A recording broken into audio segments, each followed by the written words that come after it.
Hi, thank you very much, of course, to the organizers for inviting me to this exciting workshop. I am now running my own little company called Sound Mathematics Limited, which is a sort of spin-off of the research group I started when I was at London South Bank University. I was recruited at London South Bank University with the assignment to create a research group in mathematical modeling of ultrasonic NDT, non-destructive testing. So I worked there for about 16 years, and you will see from my talk that it is very clear for people in this field why we need applied mathematics, why we can't look to the computers for all the solutions. So the problem of diffraction by elastic wedge was brought to me by Bob Chapman, who worked at the time at British Energy. Now, of course, this company has been sold to EDF, and I now continue working on this particular problem, many other problems as well, in collaboration with CEA people. CEA is French Atomic and Alternative Energies Commission in France. So Michel is my main collaborator. Okay, the pointer doesn't work, or am I doing something wrong? Samar, if you could check this, please. Samar Chehade is a research student who is the last one in our world to work on this. Oh, okay. So it's a pointer, isn't it? No. If you could just point at the thing, maybe.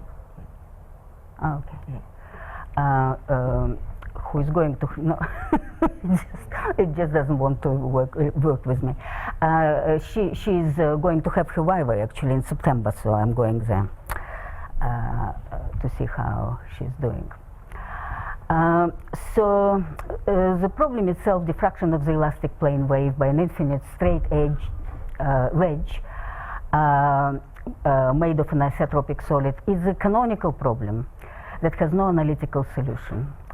Whether this is a problem or not, I don't know, because it's a metaphysical question, because of course when you have an analytical solution, you often finish up with some sort of integral which you have to solve numerically. If you manage to finish up with, say, a standard integral equation, and you can solve it by some standard means, probably it's not a big deal.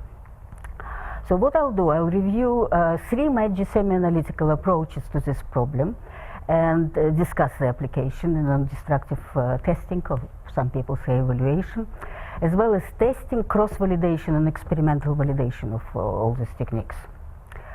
I have to say that many diffractionists worked towards a full analytical solution. One of the people whom I invited to satisfy requirements of British Energy was Professor Babbage, who was the head of diffraction school in St. Petersburg, and he loved to say that for years the problem of diffraction by elastic wedge was a diffractionist analog of Fermat's last theorem. It's not that funny anymore because last Fermat's theorem was solved, but we still have some problems, I'm afraid, with with analytical solution of the wedge diffraction problem. Of course, I don't know, some of you might know there are people, Alexander Itz and Elizabeth Itz in the States, who still try to find an analytical solution using Lex pairs and stuff like this, but they haven't been successful yet. So I'll quickly go over problem statement. Describes three different approaches. So I loosely call them Laplace transform approach, that was advanced by an American mathematician, Gautezin, a spectral function approach of Lebon and Grossel. This is a French school, and well, we call it Budayev and Bodji approach, Sommerfeld integral approach. But as I will explain, Budayev and body started it, and then the group that I created momentarily at London South Bank University, we had to develop it further. Actually, when Bob Chapman approached me, all he wanted from me was to explain what Budaev and Bodji were saying. And it turned out that we have to do more than explain, we had to develop this approach, and I will explain what the problem was. The problem statement is deceptively simple. So, am I? No. Oops, sorry. No, I still can't. Oh, here we are. So we consider a solid wedge. The wedge angle we call alpha, and there will be this angle theta, which I will use quite a lot. And we introduce different diffraction. We introduce different coordinate systems associated with each face of the wedge.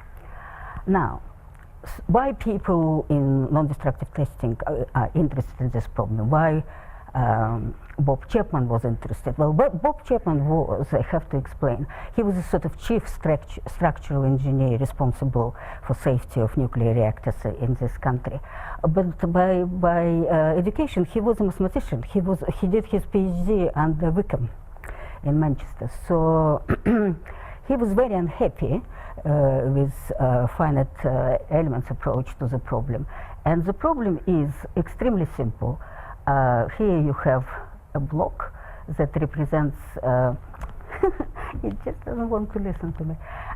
Here you have a block that represents a wall, say, of a nuclear reactor. So you can use ultrasonic transducer or an array of ultrasonic transducer. Obviously, you can only attach to image the wall. Obviously, you can attach it only from the outside. So what happens if you have a surface breaking crack on the other side where you cannot attach your transducer? You want to be able to pick it up, and as you can see, the problem of diffraction by the wedge naturally arises in this situation. I also have to explain that nuclear industry is very good to work with, because there is a legal requirement for inspectors to produce what they call inspection qualifications. So before they do any inspections, they have to produce a lot of documentation justifying what are they looking for, what kind of damage they expect to see, and justifying all the inspection configurations they want to try. In order to pick up, they have to justify that they think they can pick up this particular crack or particular damage. And of course, it's all dreadfully important, and you have to be able to do it fast, because if you shut the nuclear station for a day, the operator loses millions of pounds. So speed is of essence. Okay, so I will quickly go through the problem statement. Of course, we have governing equations, which are elastodynamic equations, which just embodies Newton's second law. And normally, originally, this equation is formulated in terms of the displacement and stress tensor, which is related to Hooke's law, by Hooke's law to the strain tensor, which is, of course, related to the displacement. But the original formulation involves stress tensor and displacement. The boundary condition usually used in this situation is a stress-free boundary, not your Dirichlet or Newman condition, and it's been experimentally validated that it's a good boundary condition to use. As everybody else, you have to use the radiation condition, in the stating that the scattered waves are outgoing at infinity, and there is a tip condition which is of particular interest in this particular work.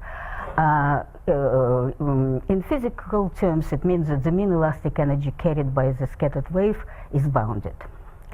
Existence and uniqueness of this solution was proven only in 2006 by Vladimir Komotsky, who was actually part of this team, which I had to assemble at South Bank to explain what Budaev and Bodji were doing.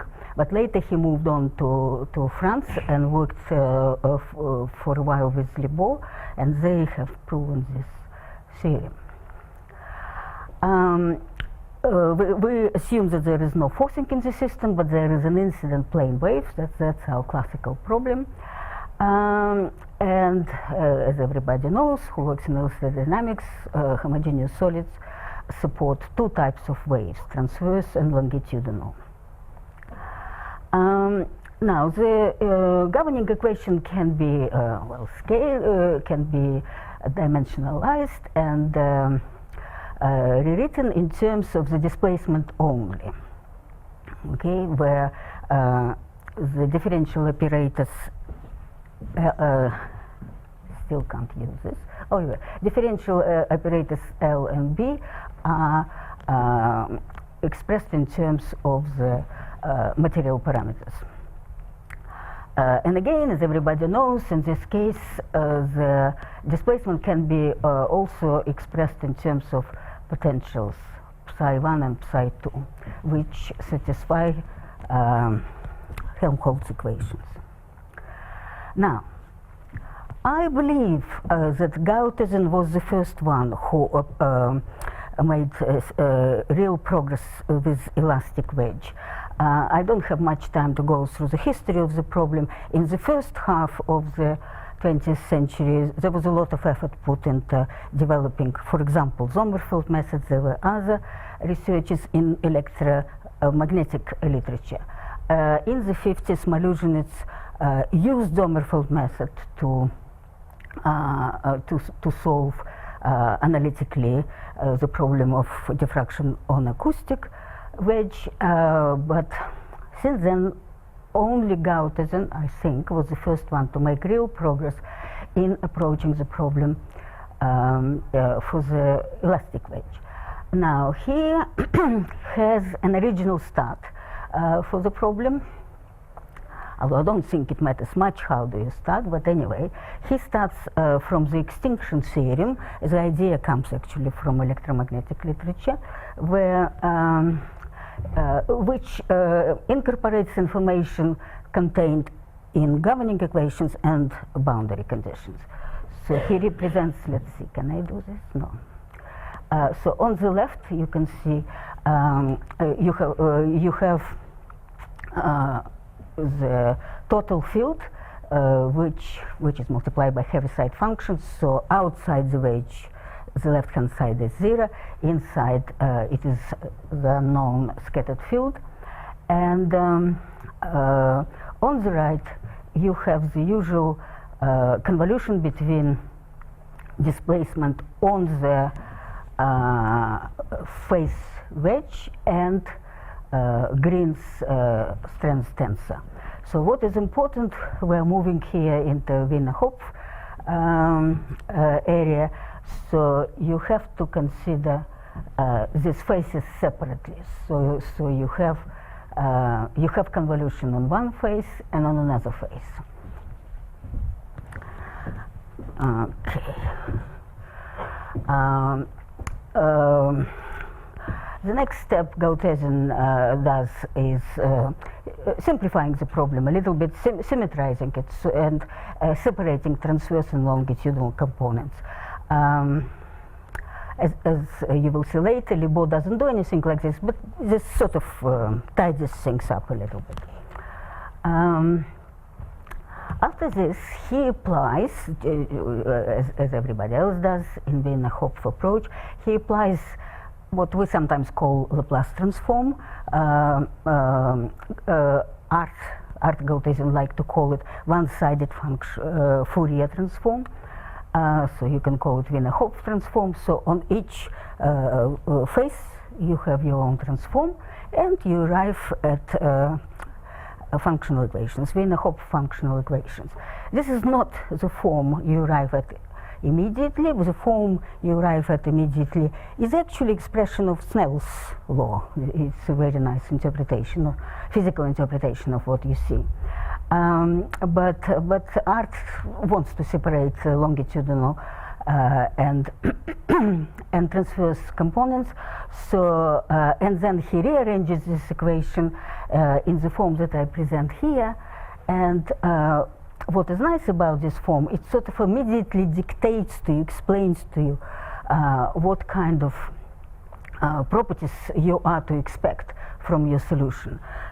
In particular, there is a pole corresponding to the incident wave. There is a so-called Rayleigh pole, which is a zero of the Rayleigh function, which appears in the denominator there, and there are two branch points. Now, after this, Art does something which nobody else does explicitly like this. He starts like everybody else. He says, let's look for a solution in the form of geometrical elastodynamic solution here, which you can calculate by just using these functional equations without any Wiener-Hopf techniques.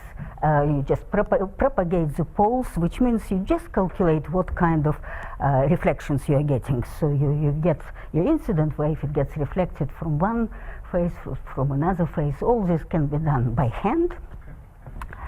And you have an analytical solution, which we call V here.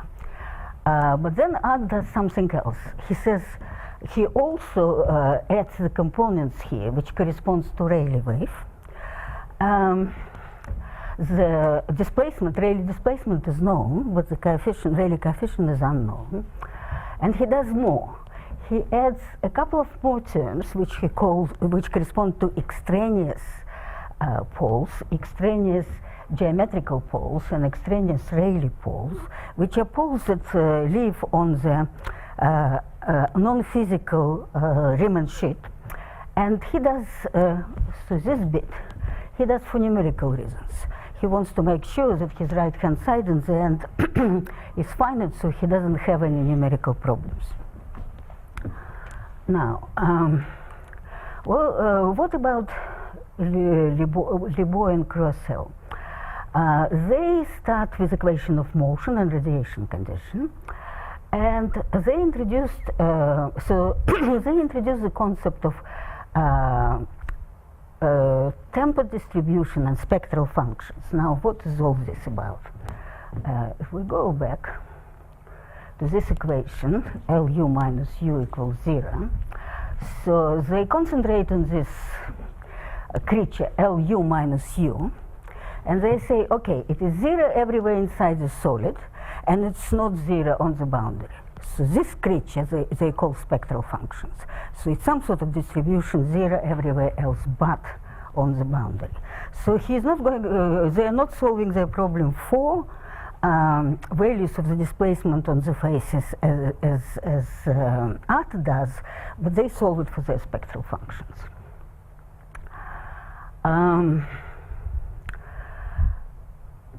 Okay, and when it comes to this decomposition, they just decompose the solutions they're looking for into geometrical solution and the analytical unknown. Budaev starts solves the problem not for displacement but for elastodynamic potentials. So he uses the Sommerfeld techniques. So he represents his potentials in terms of Sommerfeld integrals. So this is the original contour, but like one of the speakers was saying already, you can eventually represent the solution as a sum of all singularities inside and integrals over steepest descent contours. All three groups finish up with functional equations. So what do we do with these functional equations? Art reformulates this problem in terms of a regular integral equation, which he solves. In Sommerfeld integral approach, the problem is also reformulated, but one finishes up not with regular integral equation, but with singular integral equation. Lebor and Croisel just begin to solve the functional equation numerically. They don't transform the problem into the form of integral equation. So whatever people do in the end, what is of interest in practice is so-called diffraction coefficients. I probably don't have to explain it here what they are, but they are some sort of amplitudes of longitudinal and transverse waves that get radiated by the wedge. Now, we had, I will explain in a minute how in our group we had to improve Budaev and Bodji approach, develop Budaev and Bodji approach. But when we did, we had a code which we compared with Gautheson's. Actually, it was a cunning plan by Bob Chapman. First, he wanted me to work on Budaev technique, and then he made me to form Gautheson. So we started working with Gautheson after that. Bob also arranged for experimental validation of our results. So he knew some very experienced engineers who have measured diffraction coefficients for our case. So the dots here are experimental data, and we had a very good agreement between ourselves and with experimental data. If you look, oops, no, it really doesn't want to work for me. But if you look at this plot up there, there is only one deviation. If you can see closer to the zero observation angle, one curve goes down. This is not our curve, this is Lebor's curve. And I will discuss in a minute what's happening here.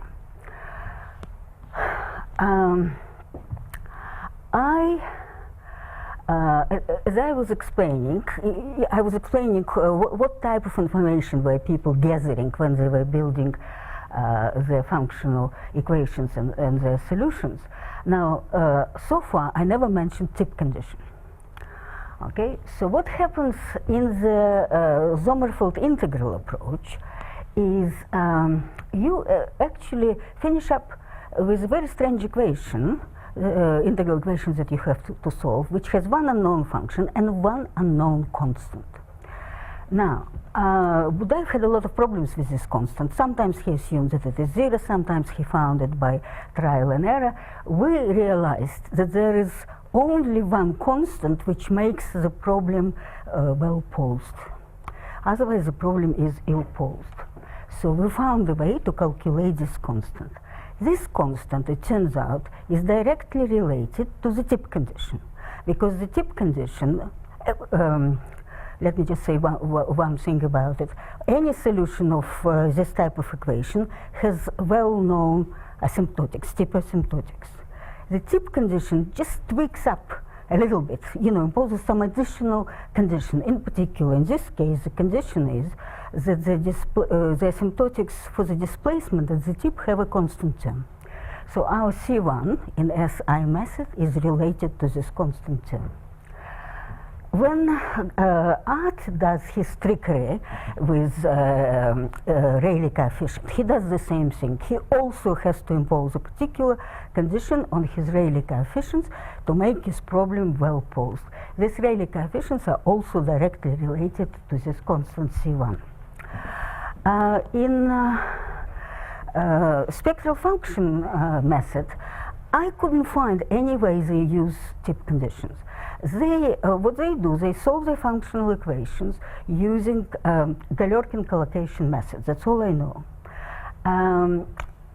I think they're getting a little bit off our curve at one point because they're not taking into account tip condition, or in other words, they don't take into account Rayleigh function. I think that's where we can see the difference. I'm actually surprised how little difference we see.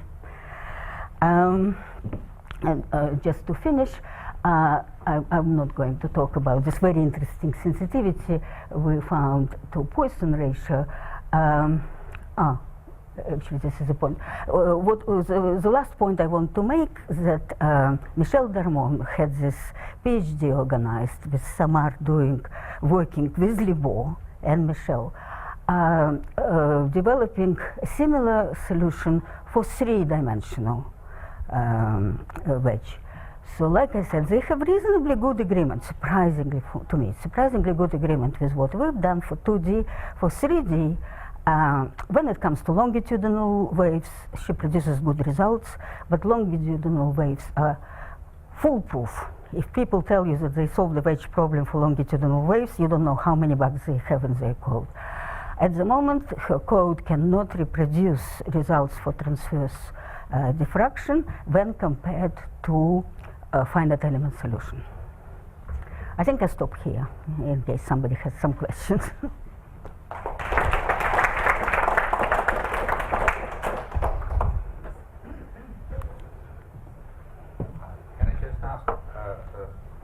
About the application in the non-destructive testing problem. So you have a surface breaking crack, and of course it has the wedge at the point where the crack breaks the surface, and also it has the crack tip inside. So which one is more important in terms of detection of the crack? Can I see? For example, if I perturb the boundary. You're talking about asking about this tip. Yes. This tip is very easy to model. Gautesen has done it years ago, and we have all the formula for this.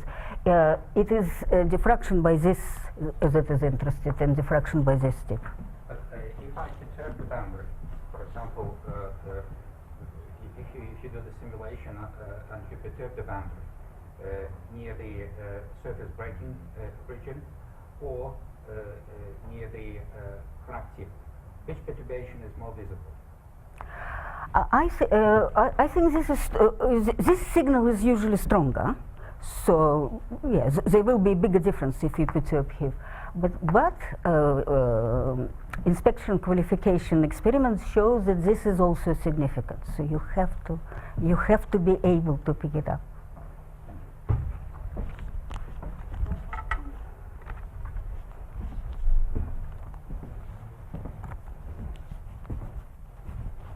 Okay.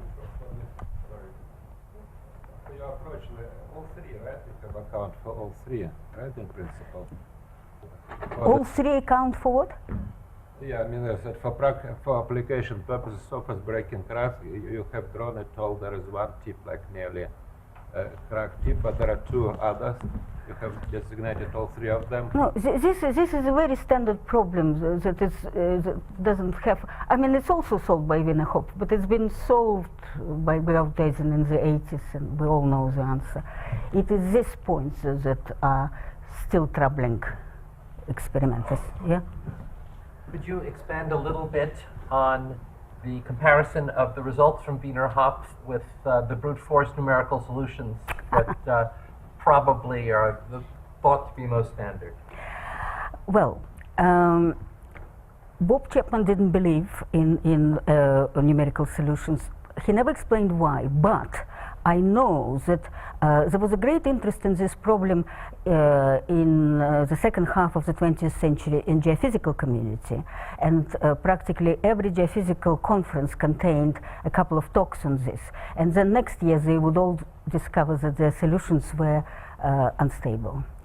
And John Hudson actually told me once that they published a paper with Knopp on diffraction by 90 degrees, and he said after they submitted the paper, Knopp said that anybody who believes our solution has a hole in his head. So there was people always found some sort of instability, numerical instability. Now, my Russian informants, Babbage, Borovikov, who came to work with me on this problem, they all told me there are 10 numerical analysts in the world who can do it properly numerically. How true this is, I don't know, because Michel, I have to explain, Michel works in this research institute. They have over 100 people working on problems in ultrasonic non-destructive testing. They have very good team working on finite element techniques. He believes they're finite element techniques. I myself am a little bit dubious. Samar tells me right now that she cannot reproduce finite element results for 3D wedge. I don't know who is wrong. Is she wrong or they are wrong? But I'm particularly worried about her technique because she never, in all the papers she published, and I think both the same, they never mention how they use tip condition. So I'm a little bit worried about their approach as well. That's all I can say. Okay? So, Larissa, so what's the future?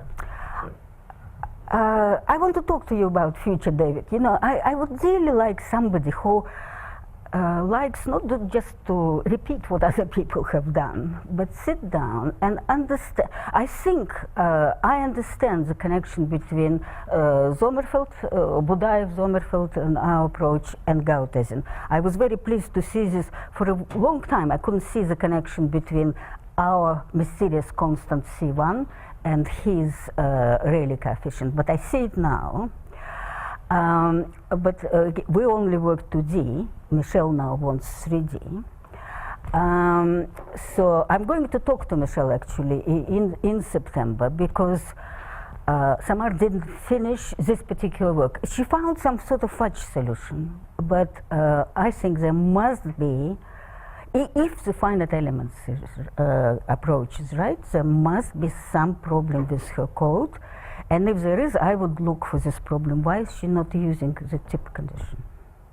You see, both Budaev and these people can reproduce results when they know the answer. But there is no data for this curve I was showing you when they are deviating. There is no data. But we know what the problem is.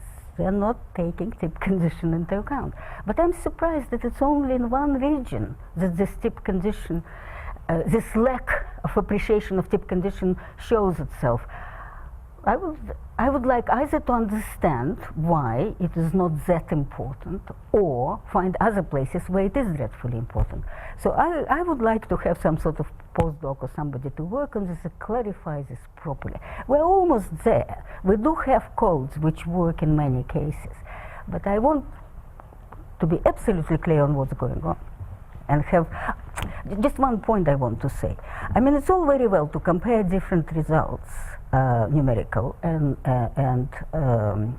semi-analytical. Both Gautezin and our school, we put a lot of effort on devising internal checks. And this is what Croissel is not doing. And I think it's very important when you solve your matrix equations by numerical means. You also have to find a very clever tests. Mike, you were talking about, you know, relationship between math and programming. And what programming taught me is that it's extremely important to design very clever tests for your code. So now I'm designing clever tests for mathematical codes to find mathematical bugs, not numerical bugs. Okay? Thank you, Larissa, for my presentation.